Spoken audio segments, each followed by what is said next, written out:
नमस्कार, सुबह के 10 बजने वाले हैं। वक्त है अपना बिहार का और मैं हूं आपके साथ विभा उपाध्याय।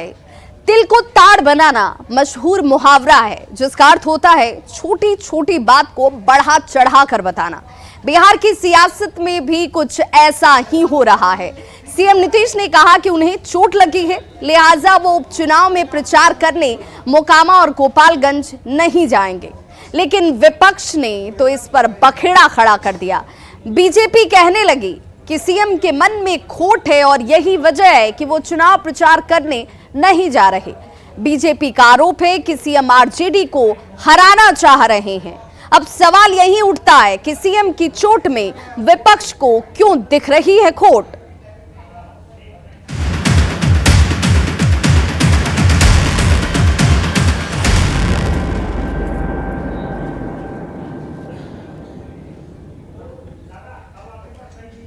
तो बिहार में विधानसभा की 2 सीटों पर हो रहे चुनाव के लिए क्या मुख्यमंत्री नीतीश कुमार प्रचार करेंगे? सियासी गलियारे में यह सवाल अब भी बना हुआ है, क्योंकि मोकामा में प्रस्तावित जनसभा रद्द होने के बाद नीतीश कुमार ने कहा कि उनका जख्म ठीक होगा तभी वो कुछ करेंगे। नीतीश के इस बयान पर विरोधियों ने अब तंज कसना शुरू कर दिया है।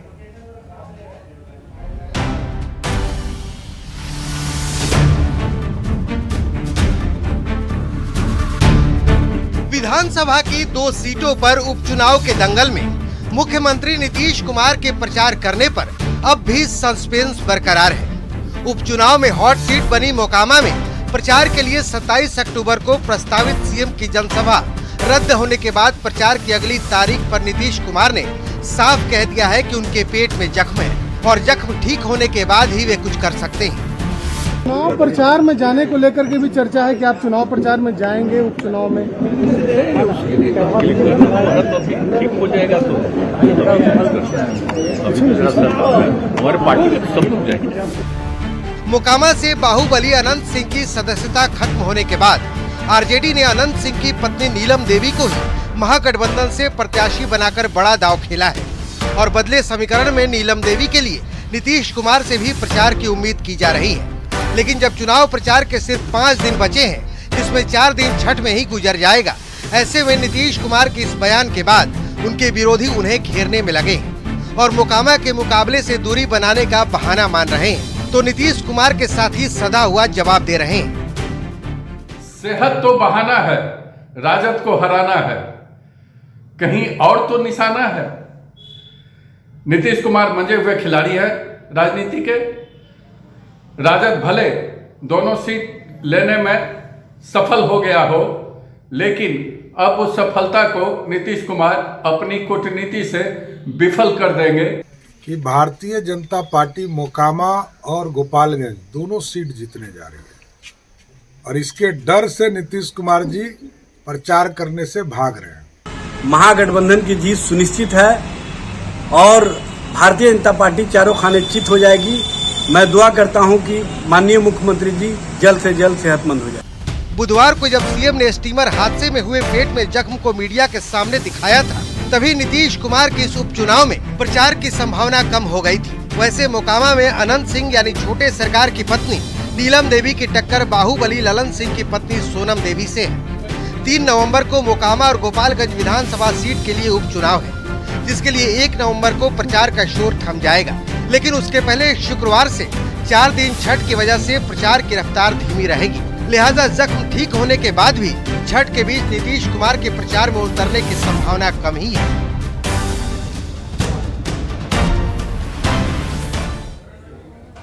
तो आपने मुख्यमंत्री नीतीश कुमार को सुना, वो चोट लगने की बात कह रहे हैं और यही वजह है कि जब तक जख्म ठीक नहीं होगा वो प्रचार में नहीं जाएंगी। बीजेपी को भी आपने सुना। अब समझिए कि बीजेपी इस बयान के जरिए क्या कहना चाह रही है। बीजेपी की बोल का आखिर मतलब क्या है? बीजेपी के बयान का मतलब है कि सीएम नीतीश के मन में खोट है। नीतीश आरजेडी को हराना चाह रहे हैं। दोनों ही सीटों में, जिसमें मोकामा और गोपालगंज शामिल हैं, शिकस्त दिलाना चाह रहे हैं सीएम नीतीश कुमार। महागठबंधन में पूरी तरह से दरार है। नीतीश अपनी पिच पर हारना नहीं चाहते हैं। ये बीजेपी के बयान के मतलब इस वक्त निकाले जा रहे हैं। बीजेपी के आरोपों के पीछे का तर्क आखिर क्या है? क्या तर्क बीजेपी इन आरोपों के जरिए लगा रही है, उससे भी समझना जरूरी है। जेडीयू ने बाहुबली अनंत सिंह के खिलाफ मोर्चा खोला था। जेडीयू ने बाहुबली अनंत सिंह को जेल भिजवाया था। जेडीयू ही वो पार्टी थी जिसने अनंत सिंह की सदस्यता रद्द करवाई। जेडीयू के अध्यक्ष ललन सिंह ने अनंत सिंह के खिलाफ लड़ाई लड़ी थी। वही ललन सिंह आज अनंत सिंह की पत्नी के लिए प्रचार कर रहे हैं। सवाल है कि अनंत सिंह की पत्नी के लिए नीतीश कुमार प्रचार आखिर कैसे करेंगे? वहीं गोपालगंज की बात करें तो आरजेडी उम्मीदवार पर भी बीजेपी लगातार सवाल उठा रही है। सुशील मोदी ने मोहन गुप्ता को शराब माफिया बताया है। सवाल यहीं पर उठता है कि नीतीश कुमार एक शराब माफिया के लिए आखिर प्रचार कैसे करेंगे, और ये तर्क बीजेपी की तरफ से इस वक्त सामने रखे जा रहे हैं। तो बीजेपी जहां सीएम पर सवाल उठा रही है, तो महागठबंधन के नेता बीजेपी पर इस वक्त पलटवार कर रहे हैं। इसलिए नहीं जा रहे हैं, या तो आप लोक निंदा से डर रहे हैं, या तो अपने पुराने चरित्र को दोहरा रहे हैं, या तो आपको रंग बदलने का पुनः आदत है, फिर आप कोई साजिश कर रहे हैं अपने गठबंधन के साथ, या लोक निंदा से डर रहे हैं। समाज के लोग सारे बात को समझते हैं और जानते हैं कि आप रंग बदलने का भी इंजीनियर हैं, और आप जो है लोक निंदा का भी आपको भय नहीं है। लेकिन फिर भी क्यों आप भयभीत हैं, क्यों आप मोकामा नहीं जा रहे हैं? कहीं हार का तो डर नहीं है कि हार जाने के बाद लोग क्या कहेंगे। जिस तरह से माननीय मुख्यमंत्री जी के सेहत के संबंध में सारी जानकारी रहते हुए भी राजनीति कर रही है, ये उनकी ओछी सोच को प्रदर्शित करता है और ये भी स्पष्ट करता है कि भारतीय जनता पार्टी को मानवीय संवेदना से कोई मतलब नहीं है। भारतीय जनता पार्टी को किसी के सेहत से कोई मतलब नहीं है। उसे तो सिर्फ और सिर्फ इस बात से मतलब है कि किसी तरह से राजनीति की जाए। भाजपा के लोग इस तरह के सवाल इसलिए उठा रहे हैं क्योंकि अंदर से वो लोग घबराए हुए हैं। वो लोग इस बात को जानते हैं कि जनता का मूड उनके पक्ष में कभी नहीं होगा। बेचैनी में अलग अलग तरह की बातें कर रहे हैं, अपना फ्रस्ट्रेशन दिखा रहे हैं, क्योंकि वो समझ चुके हैं कि उनकी हार सुनिश्चित है। जनता भी दोनों सीटों पर महागठबंधन के प्रत्याशियों को ही भारी मतों के अंतर से विजयी बनाएगी। गोपालगंज और मोकामा, ये बिहार के दोनों उपचुनाव बिहार के संदर्भ में 2024 का सेमीफाइनल है और पूरा का पूरा महागठबंधन ये चुनाव लड़ रहा है। कुछ व्यक्तिगत कारणों से अगर नीतीश कुमार जी मोकामा नहीं जा पा रहे हैं तो इसके कोई राजनीतिक मायने नहीं है। पूरी की पूरी पार्टी, पूरा का पूरा महागठबंधन एकजुट होकर के चुनाव लड़ रहा है।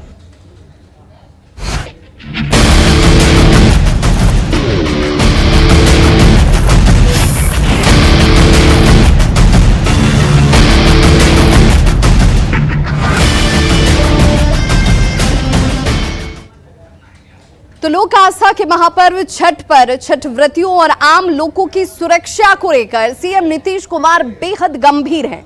उन्होंने खुद स्टीमर से छठ घाटों का जायजा लिया। अधिकारियों को छठ घाटों की सुरक्षा को लेकर कई कड़े निर्देश दिए। लेकिन सवाल उठता है कि क्या अधिकारी भी मुख्यमंत्री नीतीश कुमार की तरह छठ घाटों की सुरक्षा को लेकर, छठ व्रतियों की सुरक्षा को लेकर गंभीर हैं?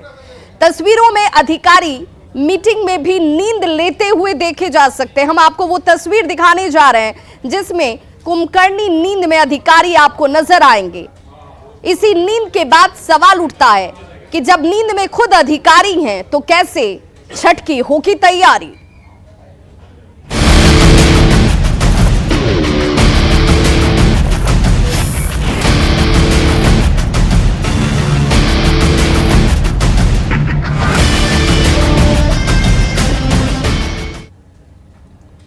तो छठ महापर्व बिहार के लिए सबसे बड़ा त्योहार है, जिसे लेकर सरकार और प्रशासन भी दशहरे के बाद से ही तैयारियों में जुट जाता है। लेकिन अधिकारी कितनी गंभीरता से छठ की तैयारी को कर रहे हैं, इसे लेकर कितने गंभीर हैं, सुरक्षा व्यवस्था को लेकर अधिकारी कितनी गंभीरता से निर्देशों को सुनते हैं और अमल में लाते हैं, उसकी एक बानगी आपके टीवी स्क्रीन पर इस वक्त आप देख रहे हैं। देखिए, पटना में छठ की तैयारियों को लेकर ही प्रशासन की बैठक की जा रही थी। बड़े पुलिस अधिकारी से लेकर कई छोटे बड़े तमाम अधिकारियों की यहां पर मौजूदगी है। कैसे खर्राटा मारते हुए ये अधिकारी दिख रहे हैं। कोई मोबाइल में व्यस्त नजर आता है तो कोई कुंभकर्णी नींद में सो रहा है। अब इन तस्वीरों को देखकर आप अंदाजा लगा सकते हैं कि कितनी गंभीरता से ये प्रशासनिक अधिकारी छठ की तैयारी में जुटे हुए हैं। और ये अधिकारी उस जगह पर सो रहे थे जहां उनके ठीक सामने डीएम मौजूद हैं, एसएसपी की मौजूदगी है और आयुक्त जैसे बड़े आला अधिकारी बैठे हुए थे। लेकिन जरा भी फर्क इन अधिकारियों के ऊपर नहीं पड़ा। नींद में पुलिस के ये अधिकारी सोते हुए दिखे। कोई अपने मोबाइल में व्यस्त नजर आ रहा है तो किसी की कुंभकर्णी नींद के आगे तमाम निर्देश जैसे ताक पर रख दिए गए हों।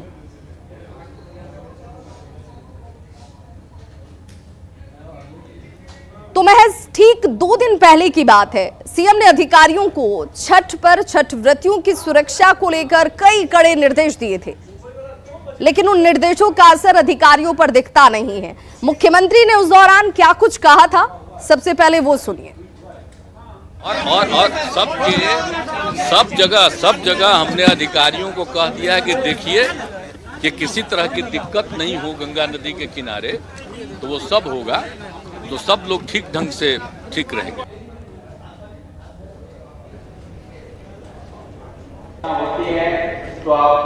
तो छठ घाटों की सुरक्षा को लेकर मुख्यमंत्री का ये वो निर्देश है जिसमें वो कह रहे हैं कि आप तमाम अधिकारी जो हैं इसे बड़ी गंभीरता से लीजिए। छठ व्रतियों को कोई परेशानी ना हो, छठ घाटों में सुरक्षा के व्यापक इंतजाम हो, इसे लेकर कोई लापरवाही और कोताही न बरती जाए। वहीं ठीक 2 दिन बाद जब ये बैठक छठ पर्व को लेकर ही आयोजित थी, उसी बैठक में अधिकारी कितनी गंभीरता से मुख्यमंत्री के निर्देश को या अपने आला अधिकारियों की बातों को सुनते हुए नजर आ रहे हैं, देखकर अंदाजा लगाया जा सकता है। जाहिर सी बात है, छठ को लेकर सीएम नीतीश कुमार गंभीर हैं। ये गंभीरता इसलिए है कि छठ बिहार का सबसे बड़ा त्योहार है। छठ पर्व छठ घाटों पर मनाया जाता है। छठ घाटों पर लोगों की भारी भीड़ उमड़ती है। वहां पर ये श्रद्धालु भीड़ की शक्ल में मौजूद होते हैं और भीड़ के कारण भगदड़ की आशंका बनी रहती है। छठ घाटों पर कई बार हादसे हो चुके हैं। ज्यादा एहतियात बरतने की जरूरत है। उन हादसों से सीखने की, सबक लेने की जरूरत है। छठ की सुरक्षा की अतिरिक्त जरूरत होती है। छठ पर दुनिया भर की निगाहें टिकी होती हैं। छोटी सी दुर्घटना भी मीडिया की सुर्खियां बन जाती हैं और यही वजह है कि मुख्यमंत्री इसे लेकर बेहद गंभीर हैं, लेकिन अधिकारियों के कानों पर जू नहीं रेंग रही। वो इसे लेकर गंभीरता नहीं दिखा रहे क्योंकि तस्वीरें इस बात की तस्दीक करती हैं जो बैठक के दौरान निकलकर सामने आई। ऐसे में सवाल उठता है, न्यूज़ 18 ये सवाल पूछता है कि क्या अधिकारी सीएम की नहीं सुनते हैं? क्या अधिकारियों को निर्देशों की जरा भी परवाह नहीं है? क्या उन्हें लोगों की सुरक्षा की चिंता नहीं है? अहम मीटिंग में अधिकारी आखिर कैसे सोच सकते हैं? यह सवाल सभी के जहन में इस वक्त इन तस्वीरों के बाद उठ रहा है। मीटिंग में अधिकारी कैसे इतने लापरवाह हो सकते हैं? लापरवाही से अगर हादसा हो गया तो इसके लिए जिम्मेदार कौन होगा? नींद में अधिकारी, तो सवाल ये कि कैसे होगी तैयारी? और अब बात लोक आस्था के महापर्व छठ की।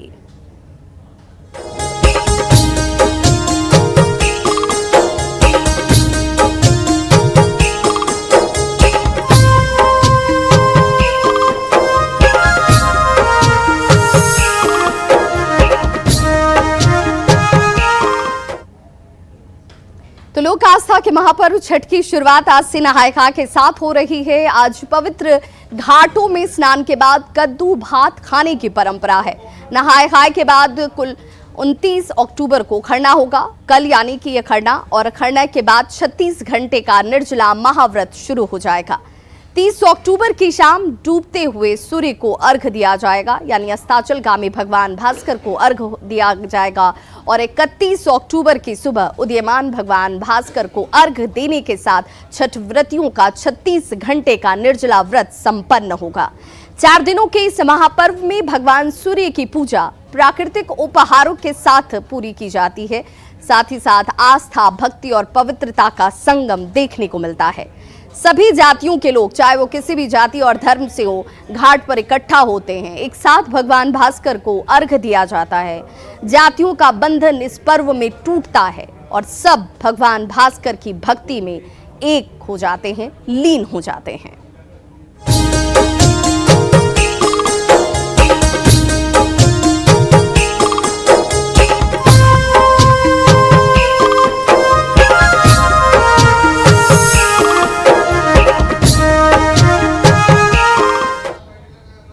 तो छठ महापर्व का मौका हो और छठ मैया के गीत ना हो, ऐसा तो हो ही नहीं सकता है। मुंगेर गंगा घाट पर जमुई से बस भरकर कई छठ व्रती गंगा स्नान करने के लिए जब पहुंची और जब वापसी होने लगी तो छठी मैया के गीत से पूरा माहौल गुंजायमान हो गया। मौके का जायजा लिया हमारे संवाददाता अरुण शर्मा ने। छठ का मौसम हो और छठ गीत ना हो, ऐसा हो ही नहीं सकता है। मैं इस वक्त मौजूद हूँ जमुई से। जो महिला छठ व्रती है वो गंगा स्नान को आई हैं तथा वापस लौटने समय अपने बस पे बैठी हैं और छठ माँ की जो गीतें हैं वो गुनगुनाती है। तो हम भी बिना समय गवाए हुए छठ माँ के गीतों का आनंद लेते हैं।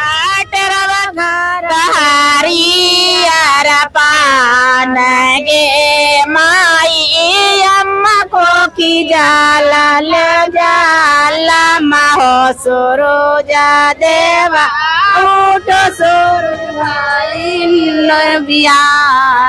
गे माई उठ की जाला वाला सुरुजा देवा उठो सूरज भाई गे माई सारा बैठिया राधा ले खाड़ा पर धयान गे माई सब पर बैठिया का सटिया देने ठाड़ा है कहने हाको तोरो पर धयान गे माई। तो ये था छठ की गीत जो ये लोग अभी गंगा स्नान के बाद बस पे बैठ गई हैं। बस जो है जमुई जाएगी और जमुई जाते तक अपने घर पहुंचते तक ये महिलाएं जो है वो छठ गीत गाते जाएंगी ताकि जो वातावरण है, जो माहौल है वो छठमय बना रहे। अरुण शर्मा, न्यूज़ 18 मुंगेर। तो नहाए खाए के साथ 4 दिवसीय लोक आस्था के महापर्व छठ की आज से शुरुआत हो गई है और चारों तरफ भक्तिमय माहौल बना हुआ है। छठ के माहौल को छठ के गीत और रोचक बना रहे हैं। सिंगर और बिग बॉस फेम दीपक ठाकुर ने छठ के गीतों से माहौल को भक्तिमय बना दिया। हमारे साथ बिहार के ही लाल हैं जिन्होंने गायकी में मुकाम हासिल किया है। हम उनसे बातें करेंगे और छठ के गाने जो उन्होंने खुद गाए हैं वो गाने भी उनसे हम सुनेंगे। दीपक जी, स्वागत है आपका न्यूज़ 18 में। और छठ का माहौल चल रहा है, छठ को किस रूप में देखते हैं आप? बिहार से हैं तो जी, सबसे पहले तो न्यूज़ 18 देखने वाले तमाम दर्शकों को हमारा प्रणाम है। सबको हैप्पी छठ हमारी तरफ से। छठ महापर्व की हार्दिक शुभकामनाएं और बधाई। और देखिए, चूंकि हम भी बिहार से हैं, मुजफ्फरपुर से हैं, तो छठ हम लोगों के लिए सिर्फ एक पर्व नहीं है। छठ हम लोगों के लिए सिर्फ एक क्या कहते हैं वो फेस्टिवल नहीं है। छठ हमारे खून में है, छठ हमारे लिए इमोशन है, छठ हमारे लिए फीलिंग है, छठ हमारे लिए अपनी गेहुआ के धोके मैया छत पे सुखावे, हाथवा में लेके डंडा कगवा भगावे, फल सुपावा खरीदे खातिर बाबू गेलथिन हटिया, फल सुपावा खरीदे खातिर बाबू गेलथिन हटिया। जय हो छठी मैया, जय हो छठी मैया, जय हो छठी मैया, जय हो छठी मैया।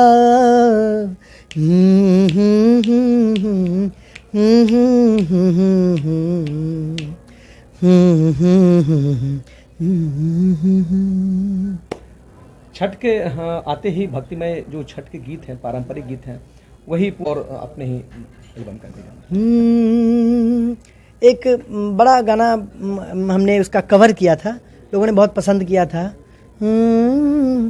आठ ही काठ के कोठरी या हो दीनानाथ, रूपे छान लागल केवार, ताही ऊपर चढ़ी सुतले ए हो दीनानाथ, बाझी के वरवा धैले ठार। Thank you. तो ये थे हमारे साथ दीपक ठाकुर, बिहार के लाल और कलाकार, सिंगर, जिन्होंने कई गायकी में अपना मुकाम हासिल किया है, और हमने इनसे बातें की। छठ का माहौल है, छठ के गाने भी इनसे सुने। आगे के लिए इतना ही। न्यूज़ 18 के लिए पटना से धर्मेंद्र कुमार। और बड़ी खबर इस वक्त आ रही है डीजीपी से धोखाधड़ी मामले से जुड़ी हुई, जिसमें 29 सितंबर को दर्ज हुई थी एफआईआर। आईपीसी की अलग अलग धाराओं में एफआईआर को दर्ज किया गया था। 29 सितंबर को दर्ज हुई थी एफआईआर। एसएसपी और आईजी के बीच इस लेकर विवाद चल रहा था, और डीजीपी संजीव कुमार सिंघल पटना के नाम एवं तस्वीर का दुरुपयोग कर व्हाट्सएप के जरिए ठगी करने का प्रयास किया गया, और इसके विरुद्ध प्राथमिकी दर्ज की गई थी। 26 सितंबर की तारीख तकरीबन 3 बजे के आसपास का वक्त, जब संजीव कुमार सिंघल पुलिस महानिदेशक बिहार के, उनके नाम एवं तस्वीर का दुरुपयोग किया जाता है। व्हाट्सएप पर विभिन्न पुलिस पदाधिकारियों के साथ ठगी करने का प्रयास किया गया, और इसकी सूचना प्राप्त होती है। सूचना के उपरोक्त का सत्यापन किया गया, और सत्यापन के क्रम में पाया गया कि व्हाट्सएप मोबाइल नंबर, ये नंबर जो इस वक्त आप अपनी टीवी स्क्रीन पर भी देख पा रहे होंगे, संजीव कुमार सिंघल पुलिस महानिदेशक बिहार के नाम एवं तस्वीर का दुरुपयोग कर ठगी करने का प्रयास किया गया।